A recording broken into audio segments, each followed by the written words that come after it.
Okay, coding. तो coding के पहले कौन सा फेज कंप्लीट किया हम लोग? कोडिंग का इनपुट क्या होगा कोडिंग फेज का? Design, software design. Design document. Design phase का आउटपुट क्या होता है? Design document. तो डिजाइन डॉक्यूमेंट का क्या करोगे आप?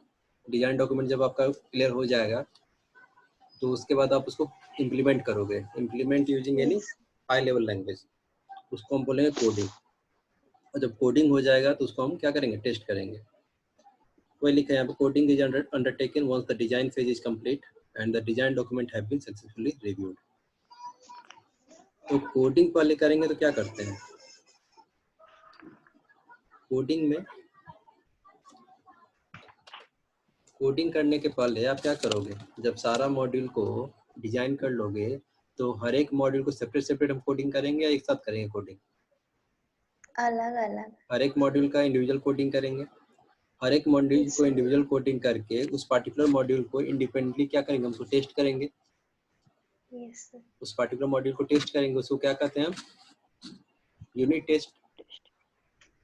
यूनिट टेस्ट करते हैं। यूनिट टेस्ट करने के बाद एक मॉड्यूल को मान लो कि कोई प्रॉब्लम था, उस प्रॉब्लम को आपने 5 सब मॉड्यूल्स में डिवाइड किया, ठीक है? तो पांचों मॉड्यूल का एक बार क्या होगा? इंडिपेंडेंट टेस्ट होगा, that is called unit test.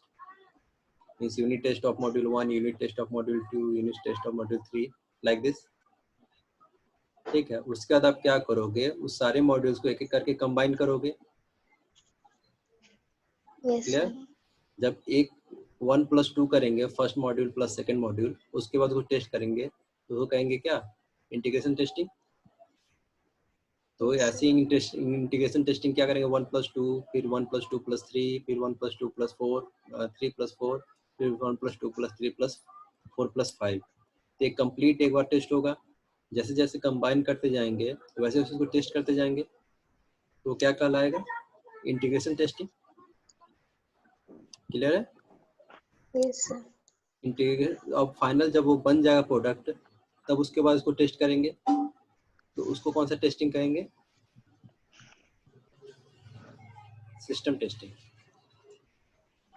Clear है? Yes sir. कंप्लीट प्रोडक्ट को जब हम टेस्ट करते हैं उसको बोलते हैं सिस्टम टेस्टिंग। जब इंडिविजुअल किसी प्रोडक्ट को टेस्ट करते हैं, इंडिविजुअल किसी मॉड्यूल को टेस्ट करेंगे तो वो कहलाएगा यूनिट टेस्टिंग। जब एक से ज्यादा मॉड्यूल को कंबाइन करके टेस्ट करेंगे, मतलब इंटीग्रेशन, उसको कहेंगे क्या? Integration testing. Clear? Yes sir. तो इस यूनिट में हम लोग क्या देखने वाले हैं, कैसे किसी कोडिंग पहले डिजाइन डॉक्यूमेंट रहेगा, डिजाइन डॉक्यूमेंट को कैसे कोड करेंगे, क्या क्या मेथड होता है, क्या क्या प्रिकॉशन को लेना होगा उसको कोडिंग करने के लिए। कोडिंग करने के लिए क्या यूज करेंगे हम? High level language. जब उसको कोडिंग कर लेंगे तो उस मॉड्यूल को इंडिपेंडेंटली टेस्ट करेंगे। Tested independently as when it coding is complete, इसको हम लोग बोलेंगे unit tested. The integration test and system tested is undertaken. Integration and testing of modules is carried out according to integration plan. The integration plan according to which different modules are integrated together. तो मान लो कि आपको एक calculator का programme बना रहे हो, तो कैलकुलेटर का जब प्रोग्राम बनाएंगे तो जितने सारे ऑपरेशन होंगे, मान लो उतने हम मॉड्यूल बना रहे हैं, तो कौन से मॉड्यूल को किसके साथ कंबाइन करना है ये आप SRS में डिफाइन कर दोगे। मीन्स मान लो कि एक एडिशन का मॉड्यूल है, एक सब्ट्रैक्शन का मॉड्यूल है, एक मल्टीप्लिकेशन का, एक डिवीजन का, एक मॉडुलस का। तो आपने पहले से डिफाइन कर दिया कि एडिशन को कंबाइन करना है किसके साथ? सब्ट्रैक्शन के साथ। फिर मान लो डिफाइन कर दिया मल्टीप्लिकेशन को कंबाइन करना है डिवीजन के साथ, और उसके बाद उसको कंबाइन करना है मॉड्यूलों के साथ। और उसके बाद इन दो मॉड्यूल बन गया हमारा, एक 1, 2, एक 3, 4, 5। अब उनको एक साथ कंबाइन करना है, तो आपको क्या कहलाएगा? वो कंप्लीट जो टेस्ट होगा उसको हम क्या कहेंगे? Integration testing. More than one independent module को जब हम टेस्ट करते हैं उसको हम बोलेंगे इंटीग्रेशन टेस्टिंग। और ये सब कैसे कंबाइन करना है, कैसे उसको इंटीग्रेट करना है, ये आपको उसके डॉक्यूमेंट जब हम बनाएंगे SRS उसी समय डिफाइन कर देंगे। ठीक है? Yes sir. क्लियर है? Yes sir. बाकी लोग को दिक्कत है क्या? Okay, the during system testing, the product is tested against its requirement as recorded in the SRS document. System testing आप क्या करोगे? सिस्टम टेस्टिंग हम किसको बोलते हैं? जब फाइनल प्रोडक्ट आपका बन गया, जो सॉफ्टवेयर बनाना था वो आपका कंप्लीट बन गया, अब उसको टेस्ट कर रहे हैं. उसको टेस्ट कर रहे हैं मतलब जो रिक्वायरमेंट आपने एसआरएस में डिफाइन किया था. एसआरएस में आपने क्या डिफाइन किया था? एसआरएस क्या होता है? ब्लैक बॉक्स होता है. Yes, sir. मतलब उसमें इनपुट क्या होगा और उसका कॉरस्पॉन्डिंग आउटपुट क्या होगा, ये आपने पहले डिफाइन कर दिया था. Yes, sir. जब हम सिस्टम टेस्टिंग करेंगे तो उस प्रोडक्ट को चेक करेंगे कि क्या हमने जो एसआरएस में डिफाइन किया था, जो इनपुट पे हमारा आउटपुट आना चाहिए था, क्या वो आउटपुट अब इनपुट देने पे आ रहा है कि नहीं. क्लियर? Yes, sir. तो यही लिखा है यहाँ पे, during system testing the product is tested against its requirement as recorded in SRS document. Clear? Yes, sir. Next coding. Okay, तो फर्स्ट कोडिंग है. कोडिंग क्या होता है? Coding the input of coding phase is design document produced at the end of design phase. Clear है? Coding में क्या करोगे आप? उसको इम्प्लीमेंट करोगे. इम्प्लीमेंट क्या करेंगे? only the high level of the system in the perform modular structure but also the detailed design. Design document में आपने क्या बनाया था? डिजाइन में आपने हाई लेवल डिजाइन बनाया था और डिटेल डिजाइन बनाया था. ओके, और उस डिटेल Yes, डिजाइन sir. को हम लोग क्या कहते थे? M spec, modulo specifications. Yes, sir. आपको याद होगा ना, हाई लेवल डिजाइन में हम क्या करते थे? क्या क्या मॉड्यूल होगा उसको आइडेंटिफाई करते थे, उसके बीच में कोरिलेशन क्या होगा उसको डिफाइन करते थे, उनके बीच में कौन सा डेटा एक्चुअली शेयर्ड होगा वो डिफाइन करते थे. डिटेल डिजाइन में क्या करते थे? डेटा स्ट्रक्चर को और एल्गोरिथम को डिफाइन करते थे. Yes, sir. तो वो काम वो जब इसमें होगा डिजाइन डॉक्यूमेंट में. कोडिंग में क्या करना है? Different modules identified in the design document are coded according to the respective module specification. आया समझ में? Yes, अब sir. जो डिफरेंट मॉड्यूल्स आपने मॉड्यूल स्पेसिफिकेशन में किए थे डिफाइन, उसको आप क्या करोगे? कोडिंग करोगे, इम्प्लीमेंट करोगे. ओके, सो मेजर ऑब्जेक्टिव क्या है हमारा कोडिंग का? The objective of coding phase is to transform the design of a document into code in a high level language and then to unit test this code. Clear?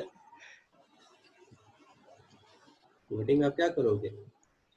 उस design को आप अब उसको एक कोडिंग में transform करोगे. Generally आप क्या करते हो? मान लो सी में सिंपल सा ही प्रोग्राम लिखना होता है, तो पहले हम सोचते हैं कि इसका क्या होगा, कैसे इनपुट लेंगे, क्या आउटपुट लेंगे, क्या लॉजिक होगा, और उसके बाद उसी चीज को आप क्या करते हो? इम्प्लीमेंट करते हो प्रोग्रामिंग में.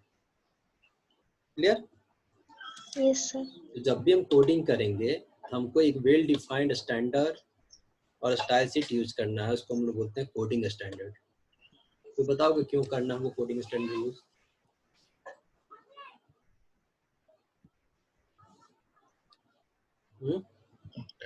सॉफ्टवेयर डेवलपमेंट के लिए, क्या करने के लिए?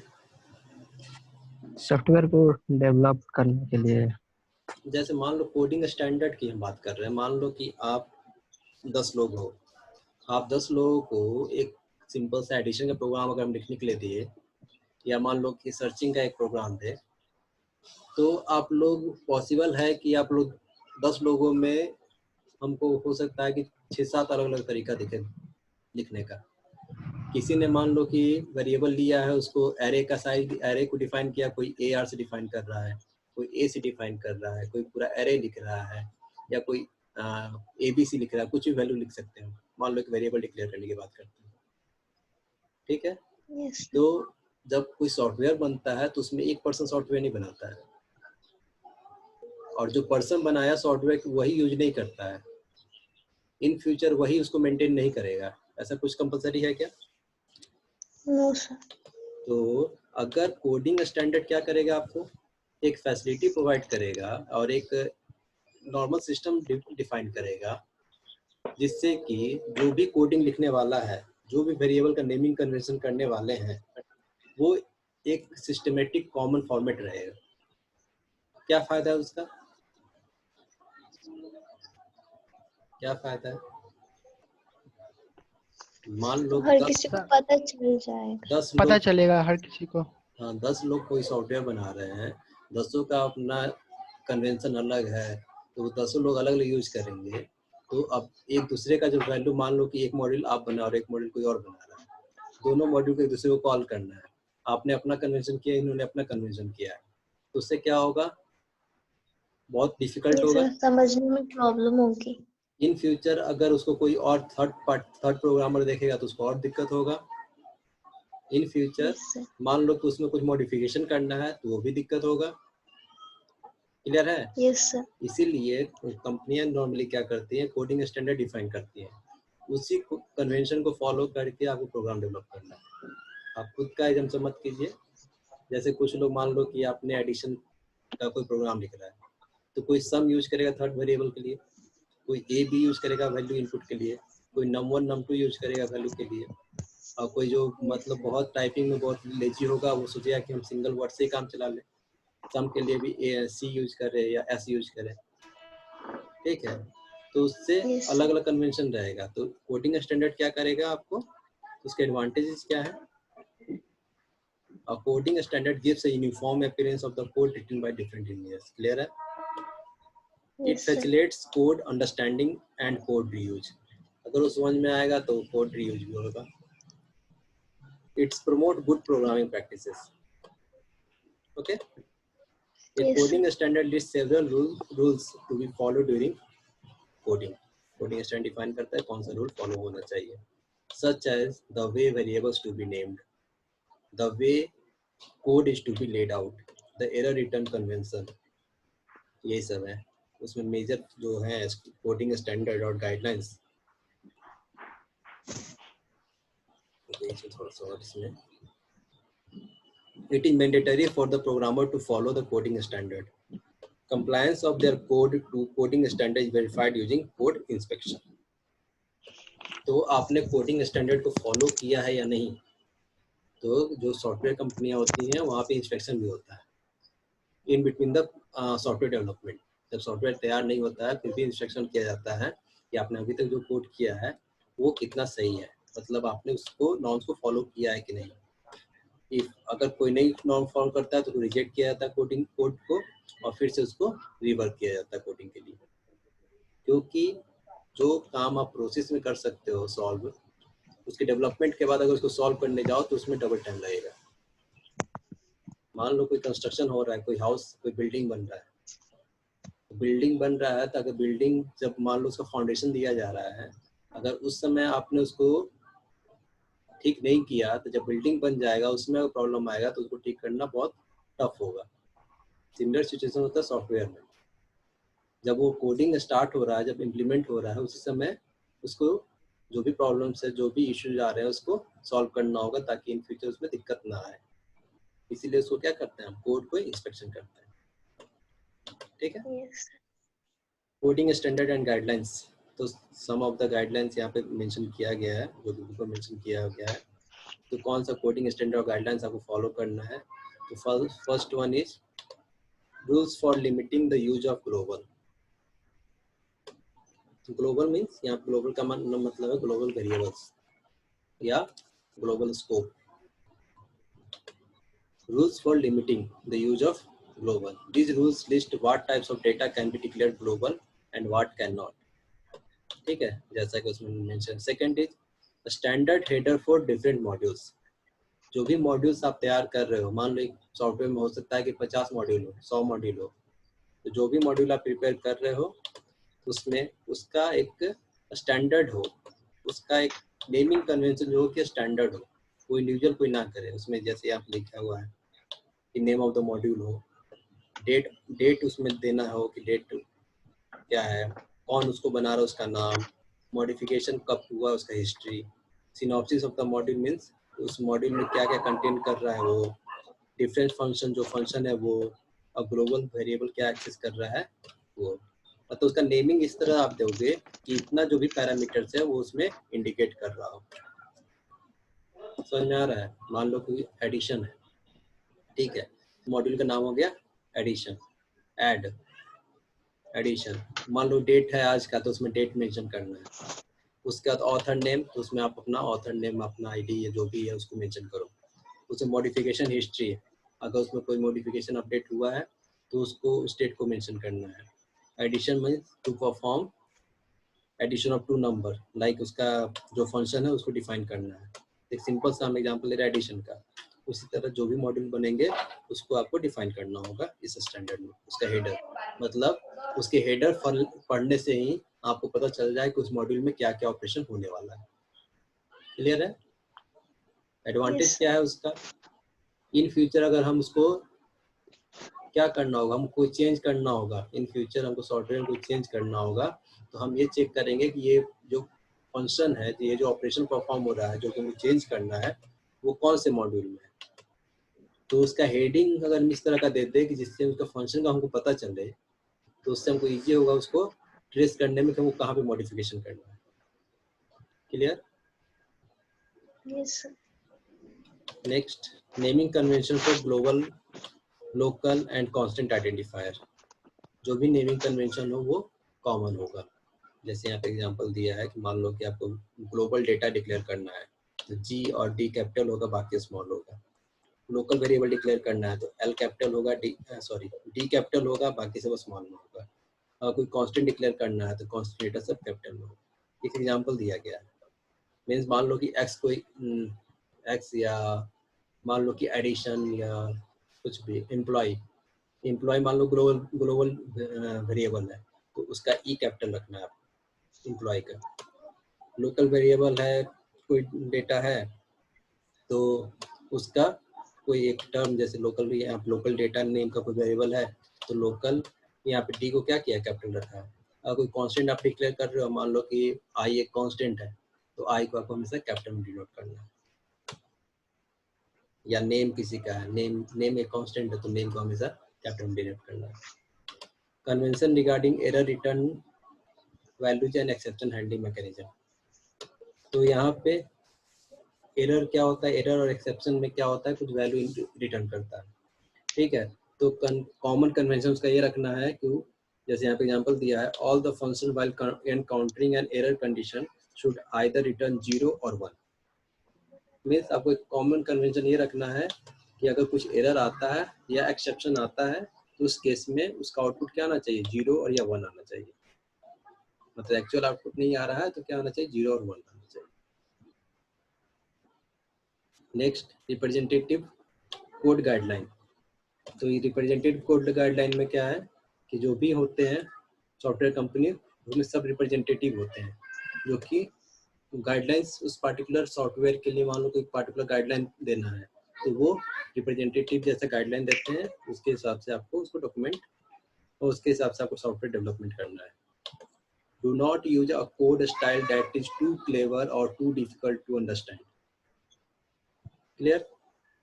मतलब ऐसा कोडिंग स्टाइल आपको नहीं रखना है जो कि ज़्यादा डिफिकल्ट हो और ज़्यादा इन शॉर्ट हो।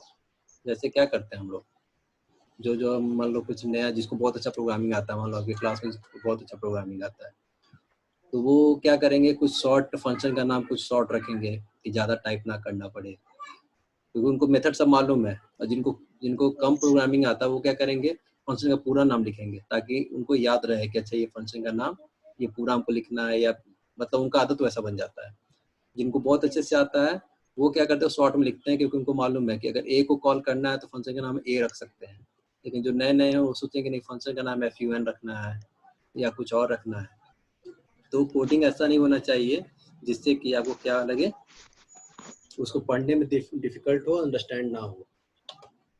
क्योंकि सेम थिंग यहाँ पे यही है कि प्रोग्रामिंग जो भी हम कर रहे हैं वो प्रेजेंट पर्सपेक्टिव भी सोचना है आपको, और इन फ्यूचर अगर उसको मॉडिफाई करना चाहते हैं तो वो भी सोचना है। तो दोनों पॉइंट पे लेके चलना है आपको। Okay, yes sir. Next is avoid of secure side effect. तो इसमें क्या करते हैं आप,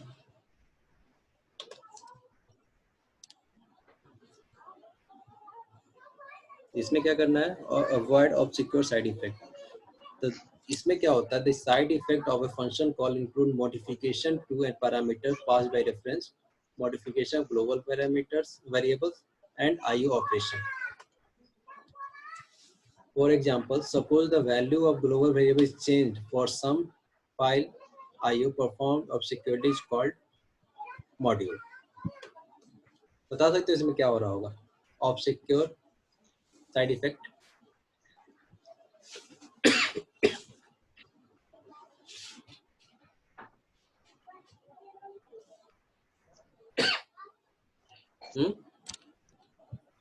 सर अगर मतलब दोनों में अगर सेम नंबर या फिर सेम वेरिएबल अगर हम ले लेते हैं तो सर हमें कौन सा कॉल कर रहे हैं ये तो किसी को पता ही नहीं चलेगा. ओके, एक ये सिंपल सा एक एग्जांपल समझो. मान लो कि आपको एक लूप चलाना था, एक वाइल लूप है. ओके, वाइल लूप में अगर कोई कंडीशन चेक करना है तो आप क्या लिखोगे? वाइल लूप मतलब वाइल के ब्रैकेट में क्या लिखेंगे? मान लो कि हमको कोई लूप चेक करना है, कंडीशन एग्जीक्यूट होना चाहिए जब b का वैल्यू 10 हो, तो क्या लिखेंगे? While b equal to 10. बाकी लोग क्या लिखेंगे? अगर हमको कोई कंडीशन एग्जीक्यूट करना है, अगर b का वैल्यू 10 होगा तभी वो एग्जीक्यूट होना चाहिए, क्या लिखेंगे? वाइल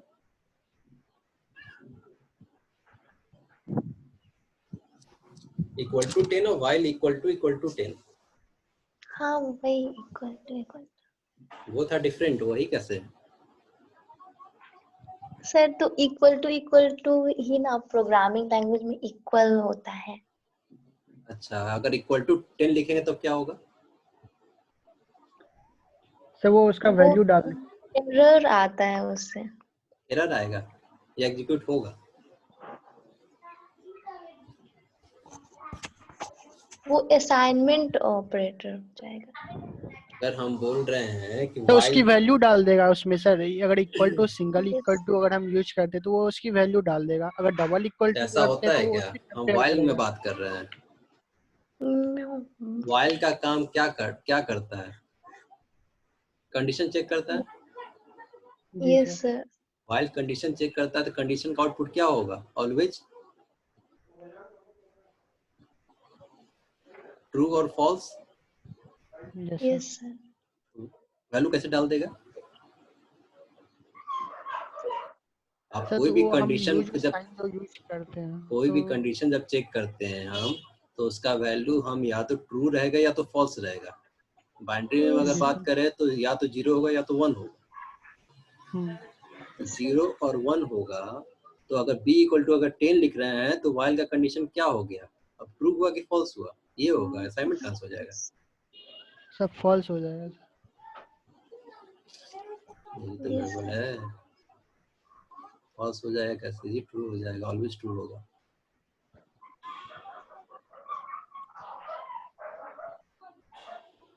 ऑलवेज ट्रू होगा ना.